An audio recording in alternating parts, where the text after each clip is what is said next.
오늘은 자폐 스펙트럼 장애 아동의 성적 욕망과 성교육에 대해 이야기해 보려고 합니다.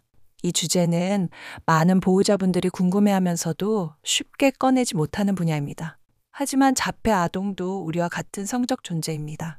그 사실을 인정하는 것에서부터 성교육은 시작됩니다. 자폐 스펙트럼 장애를 가진 아이들은 신체적인 발달 자체는 일반 또래와 거의 차이가 없습니다. 사춘기가 되면 2차 성징이 나타나고 성적인 호기심이나 욕구도 또래처럼 생기게 되죠. 우리가 흔히 오해하는 것처럼 자폐 아동은 성에 관심이 없다는 말은 사실과 거리가 멉니다.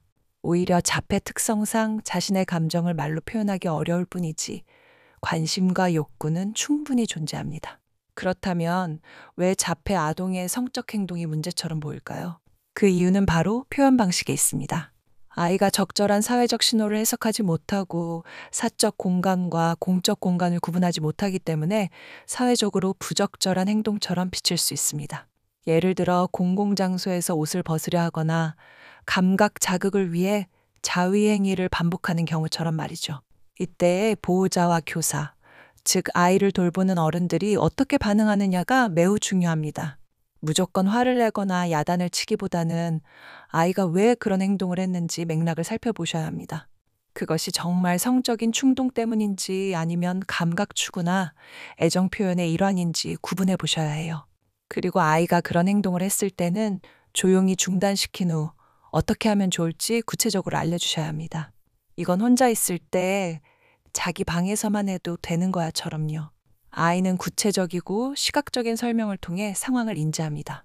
안 돼 하고 막연하게 말하면 오히려 혼란스러워질 수 있습니다. 또 하나 자폐 아동에게 성교육은 그 어떤 교육보다도 반복이 중요합니다. 단 한 번 설명해서 이해하길 기대하긴 어렵습니다.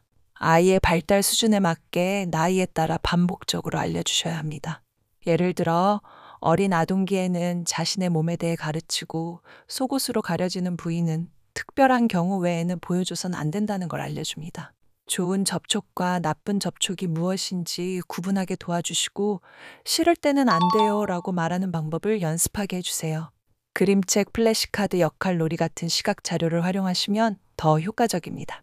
인형을 가지고 이건 좋은 포옹, 이건 불편한 터치 이렇게 말해주는 거죠.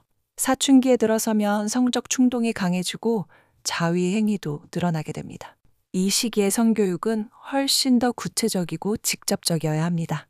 자위는 자연스러운 행동이라는 점을 알려주시고 단지 언제 어디서 해야 하는지를 분명하게 알려주셔야 합니다.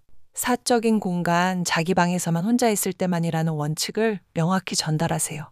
이때도 화장실에서만 괜찮다고 하면 아이는 모든 화장실에서 해도 된다고 오해할 수 있습니다. 항상 구체적으로 설명하셔야 해요. 좋아하는 사람이 생겼을 때 어떻게 다가가야 하는지도 알려주셔야 합니다. 무작정 안기거나 스킨십을 시도하는 행동이 상대에게 불쾌감을 줄 수 있다는 것을 거절당했을 때는 집착하지 않고 물러나야 한다는 것을 반복적으로 가르쳐 주세요. 만약 자녀가 과도하게 성적 행동을 보이거나 공공장소에서 충동을 제어하지 못한다면 전문가의 도움을 받는 것이 필요합니다. 심리상담이나 행동치료는 매우 유용합니다. 아이가 왜 그 행동을 반복하는지를 분석하고 그에 맞는 대체 행동을 가르치는 방식입니다. 예를 들어 수업 시간에 바지를 내리는 행동이 선생님의 관심을 끌기 위한 것이라면 같은 주의를 다른 방식으로 얻을 수 있도록 지도합니다. 이런 경우 행동일지를 써보시는 것도 좋아요. 언제 어떤 상황에서 어떤 행동을 했는지 기록하다 보면 패턴이 보이게 되고 대응 방법도 자연스럽게 떠오릅니다. 사회적 이야기를 만들어주는 것도 효과적입니다. 예를 들어 우리는 사람을 만나면 악수로 인사해요. 친구를 안고 싶을 땐 먼저 물어봐야 해요. 처럼 이야기 형태로 알려주는 거죠. 아이는 이야기나 만화를 통해 상황을 머릿속에 그림처럼 그려볼 수 있기 때문에 훨씬 쉽게 이해합니다. 충동 조절이 어려운 아이에게는 약물 치료도 고려할 수 있습니다. 선택적 세로토닌 재흡수 억제제, 즉 SSRI 계열 약물이 일부 성충동을 낮춰주는 효과가 있습니다. 다만 약물은 어디까지나 보조수단입니다. 근본적으로는 심리교육과 환경조정이 핵심입니다. 또한 감각 자극을 위한 성적 행동이라면 감각 통합치료나 작업치료를 통해 다른 감각 자극으로 욕구를 대체하는 방법도 있습니다. 스트레스 볼 압박 조끼 같은 도구들이 도움이 될 수 있습니다. 아이가 옷을 벗고 돌아다니는 행동을 자주 보인다면 옷의 촉감이나 환기 환경을 조정해 보는 것도 방법이 됩니다. 그리고 부모님, 이 모든 과정에서 보호자분의 스트레스도 무시하실 수 없습니다. 전문가와의 상담은 아이뿐 아니라 부모님께도 필요합니다. 부모 교육 영상, 피드백, 또래 부모 간의 모임 등 여러 방법을 통해 조금이라도 짐을 나눠드릴 수 있습니다. 혹시 도움이 필요하시면 발달장애 전문병원 중앙 및 지역 발달장애인 지원센터, 학교의 특수교육지원센터, 청소년 성문화센터 등에서 상담과 교육을 제공받을 수 있습니다. 우리 아이가 성에 대해 올바르게 이해하고 건강한 자기결정권을 가질 수 있도록 성교육은 반드시 필요합니다. 아이가 자라며 마주할 수밖에 없는 문제라면 그 문제를 피하지 않고 함께 풀어가는 자세가 필요합니다. 당황스럽고 힘든 순간도 많겠지만 아이는 늘 배우고 있습니다. 어른의 말투, 표정, 반응까지 다 기억하며 배우고 있으니까요. 부끄러워하지 마시고 외면하지 마시고 자녀에게 솔직하게 꾸준하게 알려주세요.